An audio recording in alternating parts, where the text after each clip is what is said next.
Parashá Koraj. Parashá Koraj, en esta parashá se ve el problema que tuvo Koraj con Moshe Rabenu, con Aarón, y vamos a ver algo de esto en esta parashá de Koraj, en este shur, en esta clase. Koraj, política de coalición. Ahí se juntaron algunos contra Koraj, se rebelaron contra Moshe Rabenu, y dice la parashá que Koraj tomó, pero por alguna razón la Torá no nos dice qué es lo que tomó Koraj, ¿sí? Del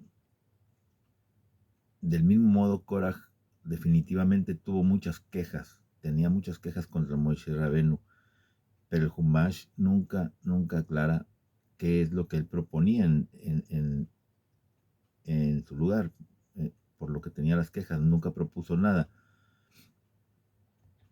Y de hecho, cuando leemos la Parashá Koraj, cuando la estudiamos, nos damos cuenta de cuántos otros detalles importantes parecen faltar ahí en esta Parashá, y vamos a intentar ver por qué, ¿sí? La Parashá Koraj comienza con un pasuk, con un verso que parece ser gramaticalmente incorrecto, porque dice: y Koraj, hijo de Yitzhar, hijo de Cat, hijo de Leví, tomó, ¿sí? Dice tomó. Dice, y Datán y Abiram, los hijos de Eliab, y Oán, el hijo de Pelet, los hijos de Reuben. Esto es en el capítulo 16, verso 1, así comienza la parashá.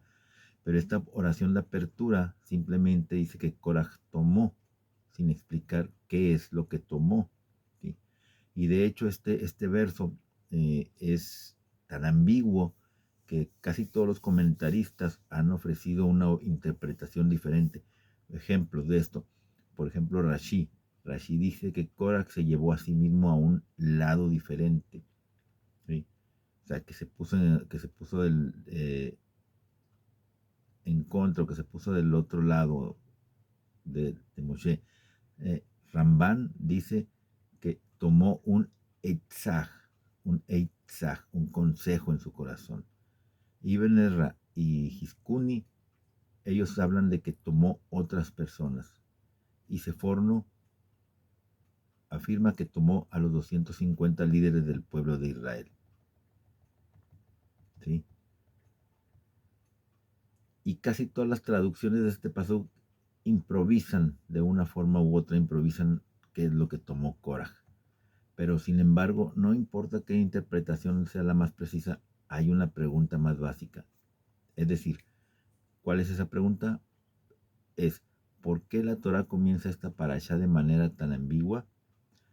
Después de todo, uno supondría que el mensaje de la Torá habría sido más claro si este pasuk hubiera estado escrito correctamente. Y en este shur vamos a ver cómo esta ambigüedad de apertura puede ser intencional, ¿sí? Porque llama nuestra atención sobre el estilo único que la Torá usa para describir este incidente. Y es un estilo que la Torá usa deliberadamente para transmitir su mensaje subyacente. Entonces vamos a comenzar este estudio del capítulo 16 de Bamidbar, prestándole atención a las diversas quejas que plantea Koraj, ¿ok? Luchando por una causa común, ¿sí? Luchando por una causa común. Y de una lectura superficial de la parashá Koraj, parece que Koraj, que Datán y Abiram y los otros 250 hombres se unen todos detrás de una causa común. Eso parece, ¿sí? Pero su crítica conjunta al liderazgo de Moshe y Aarón es expresada en su protesta de apertura, y demuestra esta oposición unida, ¿sí? Ellos se quejan contra Aarón, ¿sí? por una cuestión de liderazgo, y parece que están todos unidos en esa cuestión, en contra de de Moshe, porque nos dice el verso 3 del capítulo 16, dice, y se juntaron contra Moshe y a Aarón diciendo, habéis tomado demasiado, porque toda la comunidad es santa y Dios está en medio de ellos. ¿Por qué entonces se elevan por encima de la congregación de Dios? Pero sin embargo,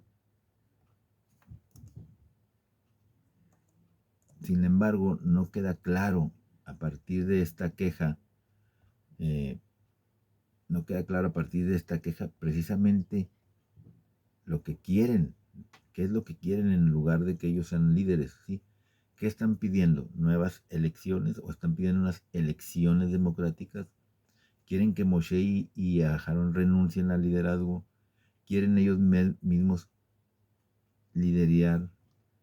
¿Están exigiendo simplemente igualdad espiritual o son solo quejosos crónicos sin ningún objetivo? Porque hay que recordar que ya se habían venido quejando, el pueblo ya se había venido quejando varias veces a lo largo de, de- del tiempo que salieron, desde que salieron de Egipto, ¿sí?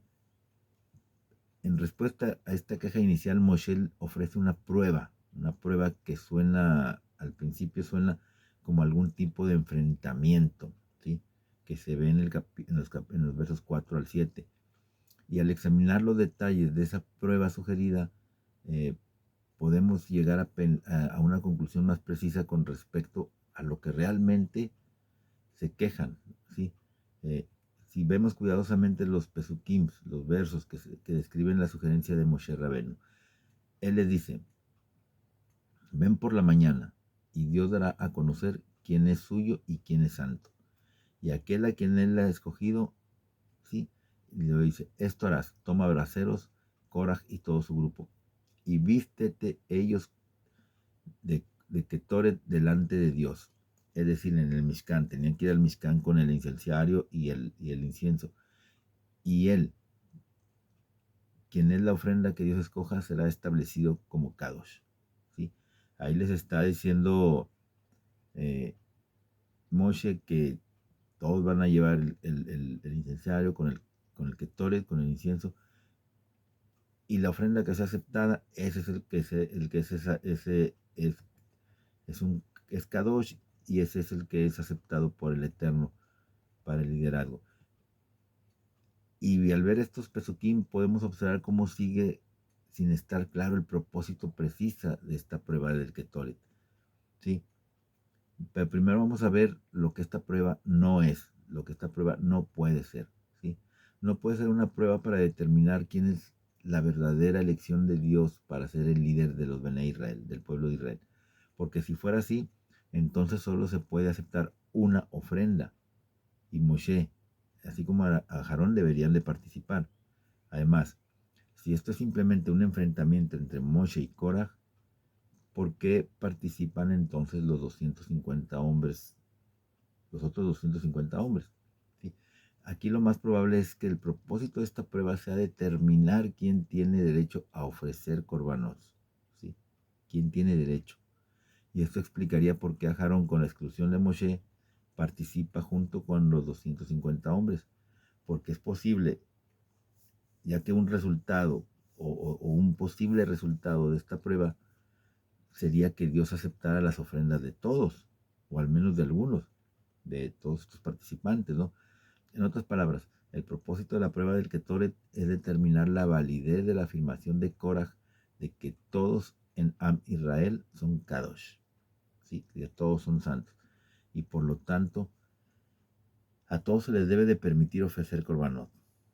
Ahora Moshe está sugiriendo que Korah y sus 250 seguidores deben de intentarlo. Si Dios acepta estas ofrendas, se probaría que Korah estaba en lo correcto. Y si no, entonces se probaría que Moshe estaba en lo correcto. Y aquí vemos podríamos decir, igualdad espiritual, ¿sí? Porque también se habla de igualdad espiritual, de que todos son santos. Entonces, para apoyar esta interpretación, simplemente necesitamos echar un vistazo a la segunda respuesta de Moshe a Korah, ¿sí? Eh, que en los versos 8 al 11, donde él dice en su censura adicional a los levitas que se han unido contra Coraj, él les dice a estos hombres, les dice, oídme, hijos de Leví, no es suficiente que Dios les haya designado para que se acerquen, es decir, para que se reúnan y lleven el Mishkan, y ahora ustedes y sus compañeros levitas buscan la Kejuná, o sea, buscan el sacerdocio también. ¿Por qué entonces te quejas contra Aharón? ¿Sí? Esta censura de los Benei Leví, de los hijos de Leví, especialmente la frase de ¿también buscas el sacerdocio?, prueba que Korah y sus 250 hombres están desafiando la decisión de limitar la ofrenda de Corbanot a Aharón y a sus hijos. ¿Sí? Estas personas, estos disidentes, exigen que a cualquiera que lo desee se le permita ofrecer Corbanot, porque todos los miembros del pueblo de Israel son espiritualmente iguales. ¿Sí? Ellos es lo que se infiere de que están alegando, de que cualquiera podía entrar al templo, al Mishkan, podía llegar hasta el área hasta el altar de los sacrificios y ofrecer el Corban, cualquiera, sin necesidad de intervención de los sacerdotes.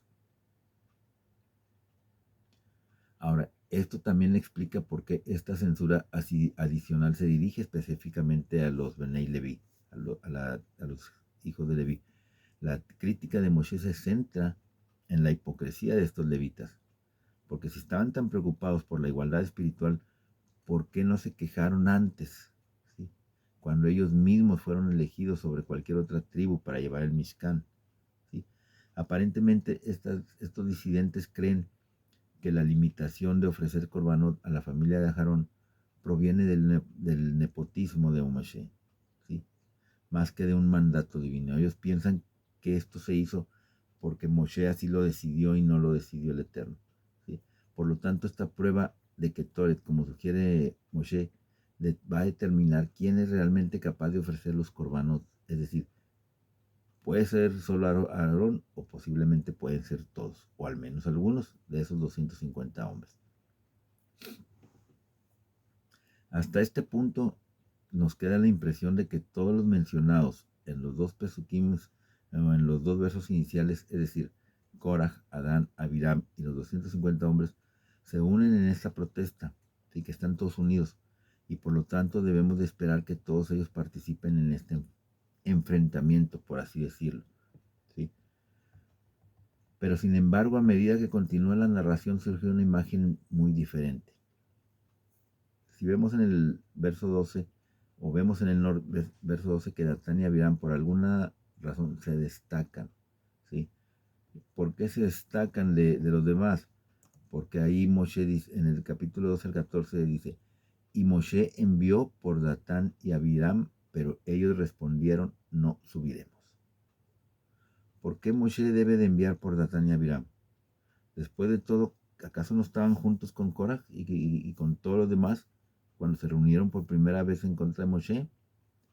Además, ¿por qué o con qué propósito los llama Moshe? ¿Quiere que participen en la prueba del Ketoret? A primera vista no queda muy claro de qué se trata esa convocatoria que les hace Moshe a ellos en lo particular, ¿sí? Sin embargo, su respuesta a Moshe, no subiremos, ya sugiere que Datán y Abiram pueden formar un grupo independiente, aparte de Korah. Hay que observar cómo permanecen en su propio campamento, ¿sí? Recuerden que ellos pertenecen a la tribu de Rubén y se niegan incluso a acercarse al Ohel Model, donde se va a llevar la prueba del Ketoret. Ellos no van, ellos no se acercan a eso. Además, a partir de su censura a Moshe, que acompañó su respuesta a su convocatoria, ¿sí?, queda bastante claro que Datán y Abiram tienen una agenda, podríamos decirlo, más política, y no están tan interesados en la igualdad espiritual, no están tan interesados en el sacerdocio, ¿sí? No te basta que nos haya sacado de una tierra que emana leche y miel, y ahí no se estaban refiriendo a Eres Canaán, se estaban refiriendo a Egipto, ¿sí? Para morir en el desierto, y ahora sigue siendo Señor sobre nosotros, ni siquiera nos has traído a una tierra fluyendo con leche y miel, como nos habías prometido. Por lo tanto, no subiremos. En este descarado desafío al llamamiento de Moshe, Datán y Abiram rechazan totalmente el liderazgo político de Moshe. A sus ojos, Moshe ha fracasado como líder de la nación. Después de todo, cuando los Bene Israel aceptaron por primera vez a Moshe como su líder en Egipto, él les había prometido llevarlos a una tierra que emana leche y miel, ¿sí? Como nos lo decía Shemot 3, 16, 17, ¿sí? O en el 4, 30, 31. Y ahora que Moshe ha informado a los Bene Israel que entrar a la tierra prometida ya no está en el horizonte, Datán y Abiram, y probablemente muchos otros integrantes del pueblo de Israel, rechazan esa legitimidad de liderazgo y de autoridad. Porque claramente esta queja difiere drásticamente de la objeción inicial de Korah a la quejuna. Datán y Abiram se quejan contra el liderazgo de Moshe. Korah se queja contra el sacerdocio, contra el liderazgo y el sacerdocio de Moshe y el sacerdocio de Aarón. Korah y los 250 hombres desafían el estatus exclusivo de Aarón, pero nunca cuestionan el liderazgo de Moshe. Después de todo, estos están de acuerdo con la prueba que el mismo Moshe inicia, pero sin embargo Datán y Abiram desafían específicamente, ¿sí? Están desafiando específicamente el liderazgo de Moshe, ¿sí? Al decirle no subiremos. La oración de Moshe.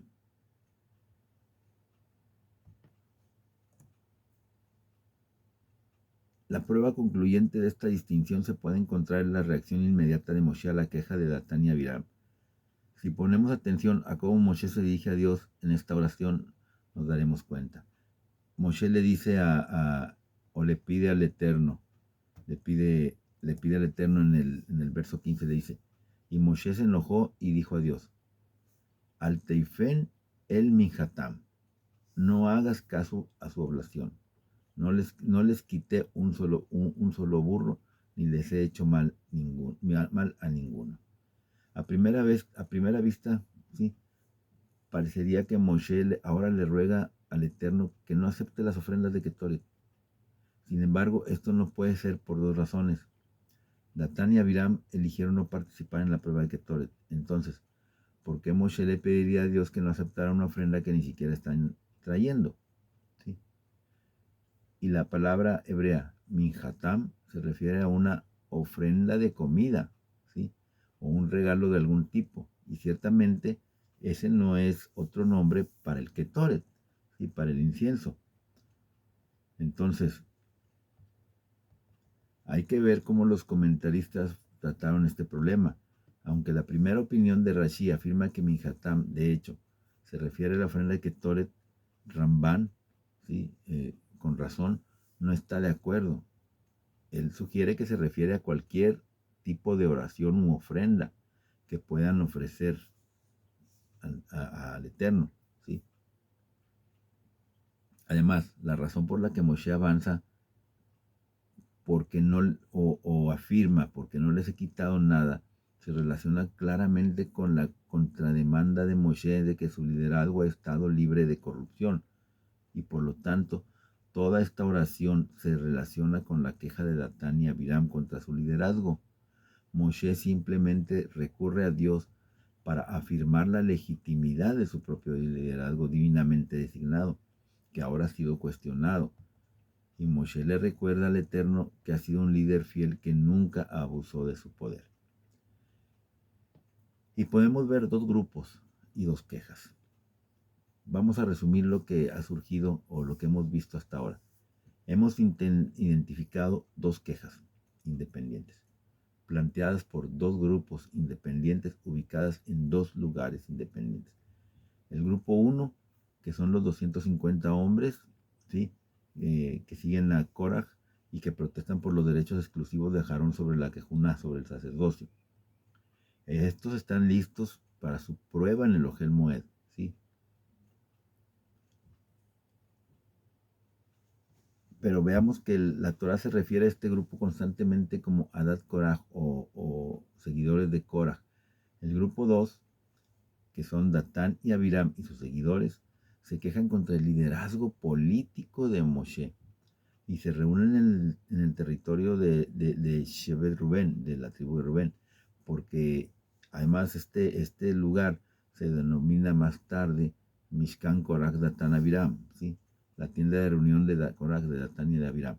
Y por supuesto, queda por ver cuál es la posición del propio Korach sobre estos dos temas. Pero no cabe duda de que hay dos grupos con dos agendas muy diferentes. Una de las agendas, la que se queja y pelea contra el liderazgo político de Moshe, y el otro grupo que se queja y exige el sacerdocio de Aarón. Vamos a ver el grupo 1 nuevamente. Hasta este punto, la narración, aunque es un poco compleja, ha fluido en un orden lógico.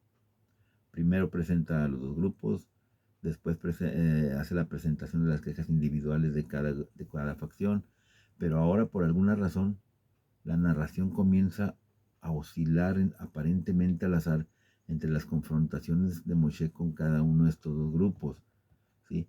Si vemos en el capítulo 16, verso 16, la narración cambia abruptamente de la respuesta de Moshe a Datán y Abiram, que son del grupo 2, y de regreso a su confrontación original con el grupo de Korah, que es el grupo 1, ¿sí? Perdón. Y Moshe le dijo a Korah: mañana tú y toda tu compañía, que son los 250 hombres, estarán delante de Dios en el Mishkan, tú y ellos y Aarón, ¿sí? Y luego la narración continúa describiendo esta confrontación. A la mañana siguiente, los 250 hombres se reúnen en el Ohel Model, listos con sus magtot, que eran los sartenes para el fuego o los incensarios, y el ketoret. Y mientras Korah reúne a una gran multitud para mirar, pero luego, justo cuando podríamos estar esperando descubrir el resultado de este enfrentamiento, nuevamente encontramos un cambio abrupto en la narrativa, ¿sí? Se ve que cambia la narrativa nuevamente de la Torá, ¿sí? Y precisamente en este punto crítico de la narración encontramos un nuevo tema, poder decirlo así, un nuevo tema en los versos 20 al 22 que describe la primera intervención directa de Dios en relación con este incidente y la reacción de Moshe y de Aarón, ¿sí? Nos dice: y Dios habló a Moshe y a Aarón: sepárense de entre esta congregación para que los consuma en un momento. Y se postraron sobre sus rostros y dijeron: oh Adonai, Adonai de los espíritus de toda carne, Ish Ejad, un hombre pecará y tú te enojarás con toda la congregación. Si vemos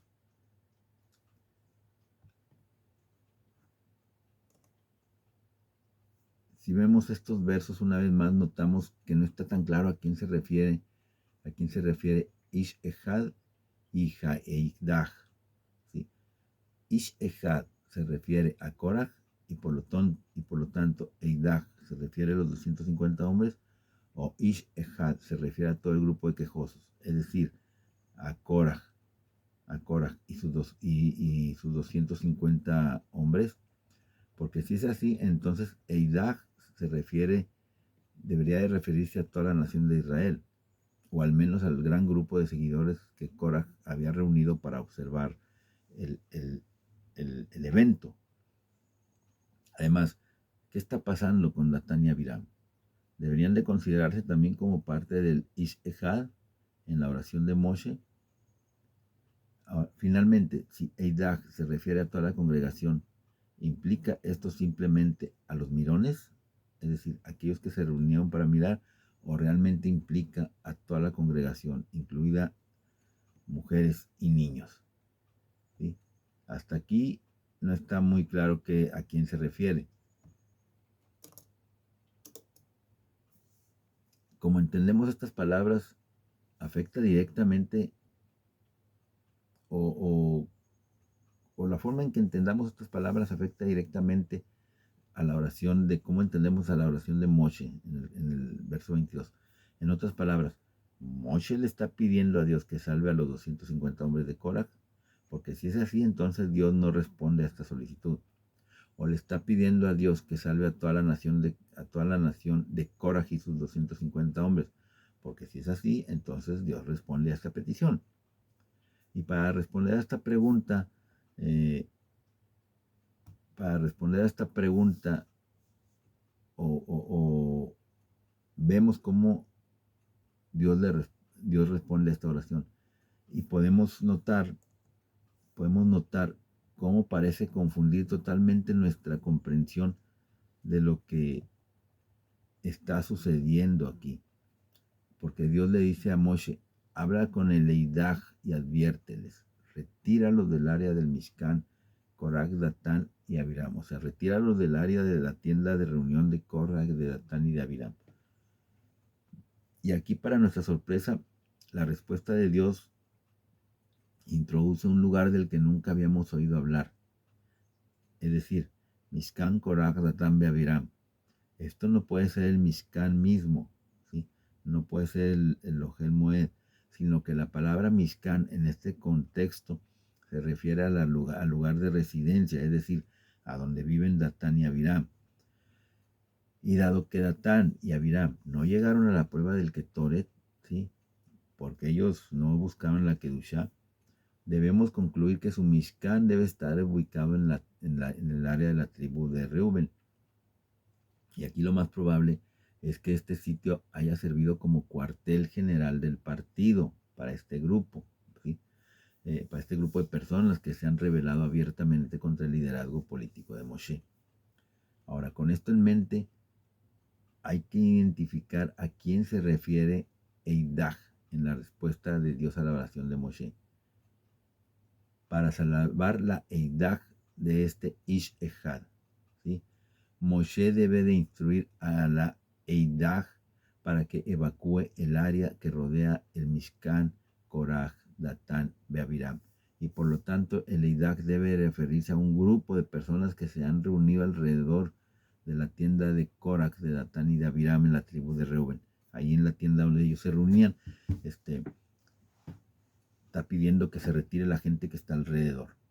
Pero sin embargo, esta conclusión es bastante desconcertante, ya que solo 5 versos antes la palabra Eidaj se usó para describir a un grupo de personas que se habían reunido alrededor del Ohel Moed para ver el enfrentamiento del Ketoret, ¿sí? Y una vez más encontramos cómo la narrativa ha saltado del grupo 1, o sea, de los 250 hombres que ofrecen el Ketoret, al grupo 2, que es el grupo de Datán y Abiram. Ahora, para probar que de hecho hay dos grupos involucrados, simplemente hay que ver lo que ocurre en el siguiente verso, cuando Moshe cumple el mandato de Dios.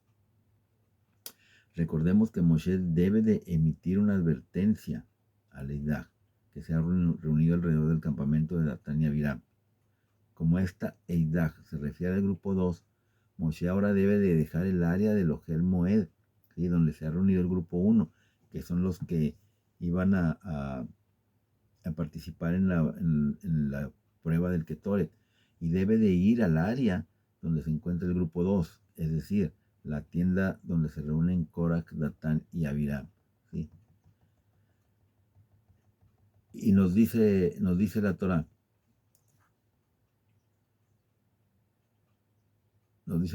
y Moshe se levantó y fue a Datán y Abiram, y dijo al pueblo, apártense de las tiendas de este pueblo malvado, para que no sean aniquilados por todos sus pecados.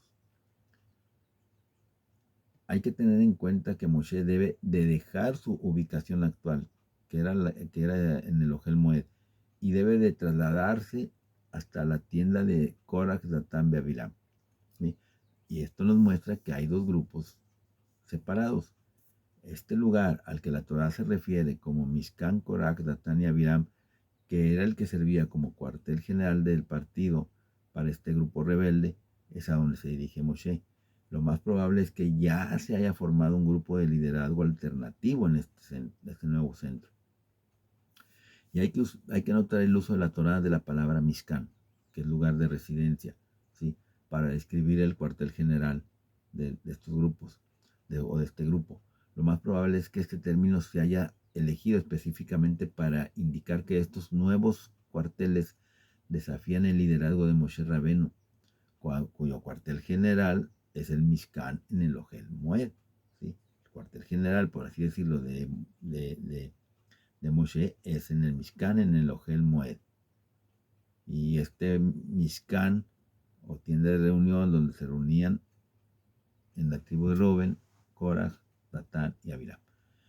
Y debido a que el grupo 2 desafía el liderazgo de Moshe y no el sacerdocio de Aarón, entonces Moshe mismo debe ser Moshe mismo y no Aarón quien confronte a este grupo, ¿sí? Hay que tener en cuenta que Aarón no va acompañando a Moshe, ¿sí? En cambio, Aarón permanece en el Ohel Moed, preparado para la prueba con los otros 250 hombres, con el grupo 1, es decir, el grupo que cuestiona su quejuná, que cuestiona su sacerdocio, ¿sí? Si nos damos cuenta, aquí Aarón ya está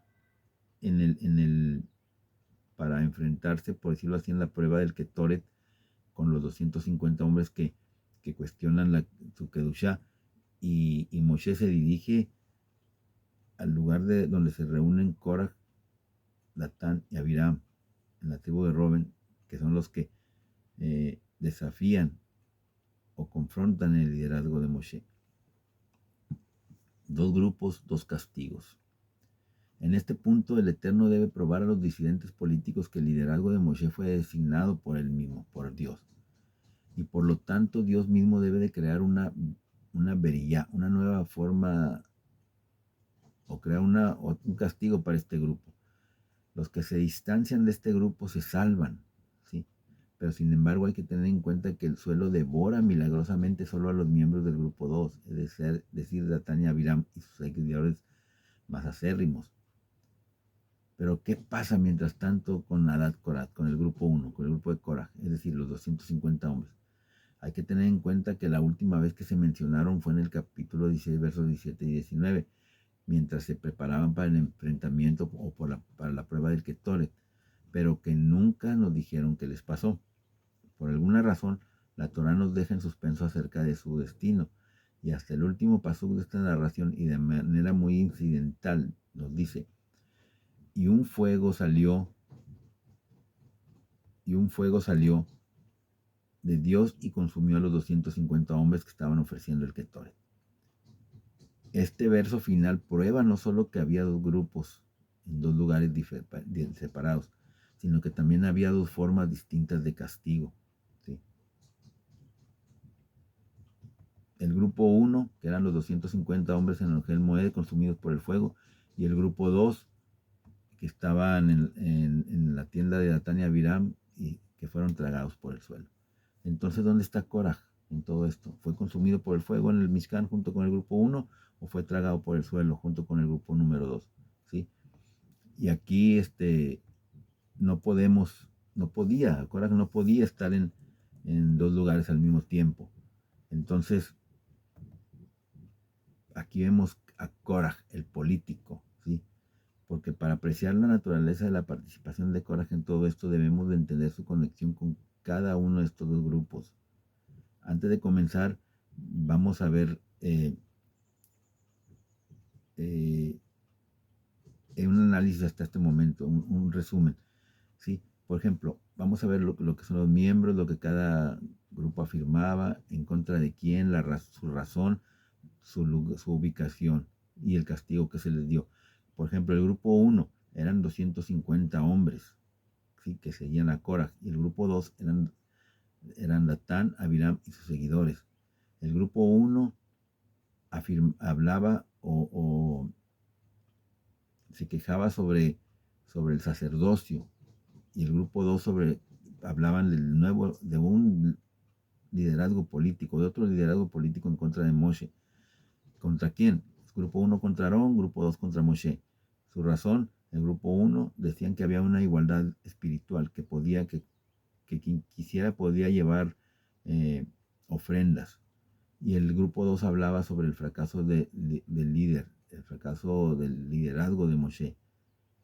El grupo 1 estaba en el Ohel Moed preparado para la prueba del Ketoret, y el grupo 2 estaba en la tienda de Datán y de Rubén, de Datán y Abiram en la tribu de Rubén. Los castigos: el grupo 1, los 250 hombres, fueron consumidos por fuego, y el grupo número 2 fueron tragados por el suelo. Y a primera vista parece que cada grupo tiene alguna base para una queja legítima, ¿sí? Podríamos decir que están pidiendo algo legítimo, pero al cuestionar la restricción de la quejuna a la familia de Ajarón, el grupo 1 afirma su derecho, así como el derecho de los demás a ofrecer korbanot. Y al desafiar el liderazgo político de Moshe, el grupo 2 expresa su preocupación por el bienestar y el futuro del pueblo de Israel. En su opinión, permanecer en el desierto equivale a un suicidio nacional. Y aunque el grupo 1 tiene poco en común con el grupo 2, la Torá nos presenta esta historia como si existiera un solo grupo bajo el liderazgo de Korah. Pero la narración logra esto saltando de un lado a otro, de un grupo a otro. Y si vemos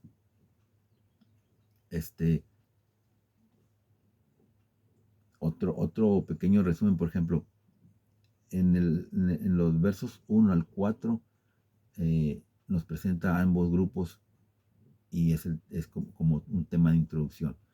Pero en el verso 5 al 11 vemos al grupo 1, que son los que se quejan, que son los que quieren la quejuna.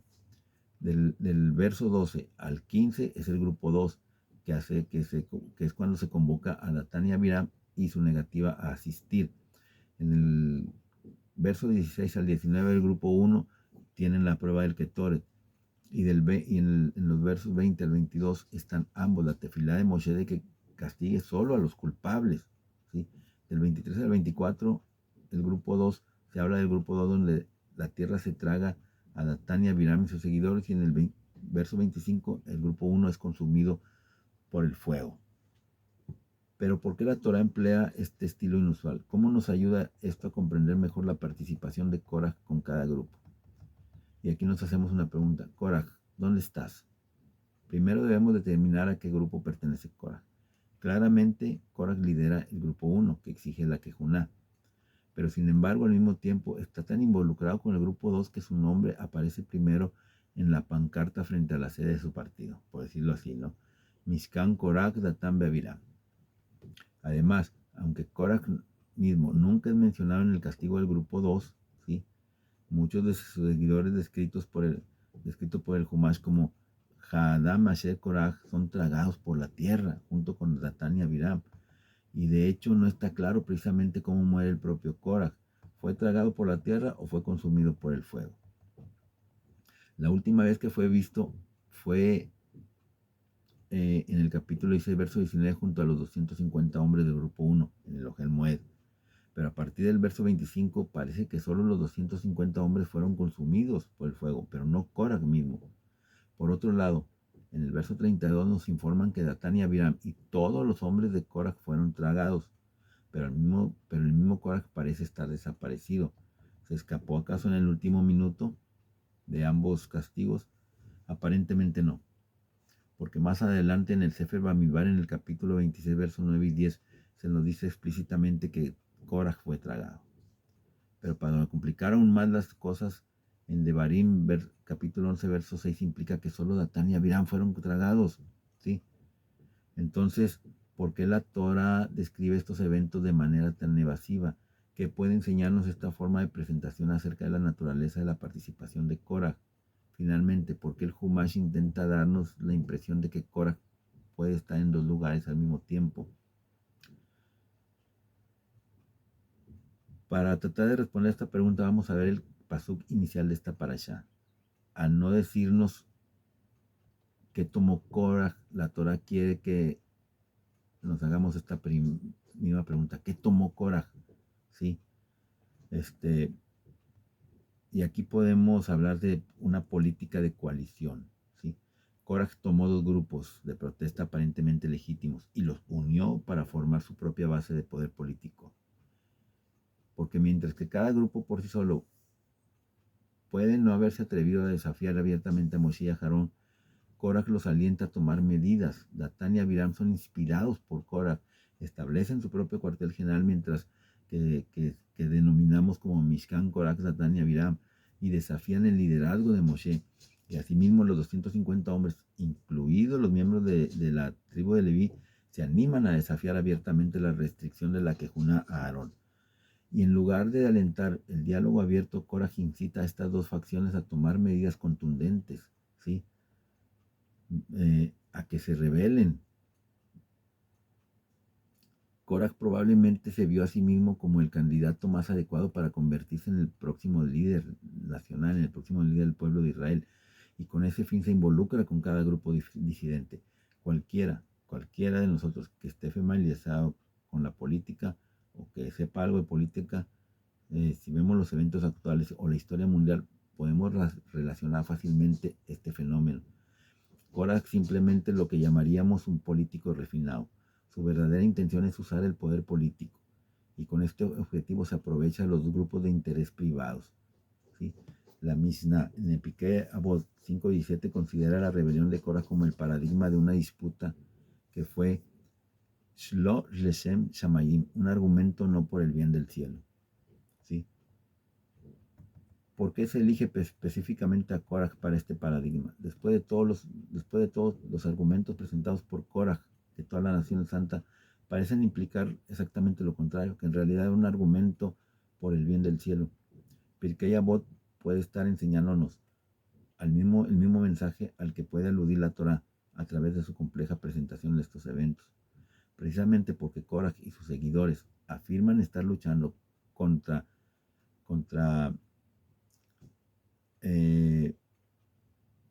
Leshem Shamayim, Hazal debe informarnos de las verdaderas intenciones de Korach. Korach puede afirmar que está peleando una batalla por el bien del cielo, ¿sí? Que no es por el bien del cielo, pero su afirmación está lejos de la verdad. Su principal interés es promocionarse a sí mismo, construir una base de poder de la que él mismo pueda emerger como un nuevo líder. Y esto no significa que cualquier forma de disidencia sea mala. De hecho, el propio tataranieto de Korach, Shmuel Hanaví, también actuó contra el establecimiento al iniciar tanto la reforma religiosa contra la corrupción de la quejuna por los hijos de Elí, así como la reforma política en el nombramiento de David como rey en lugar de Saúl.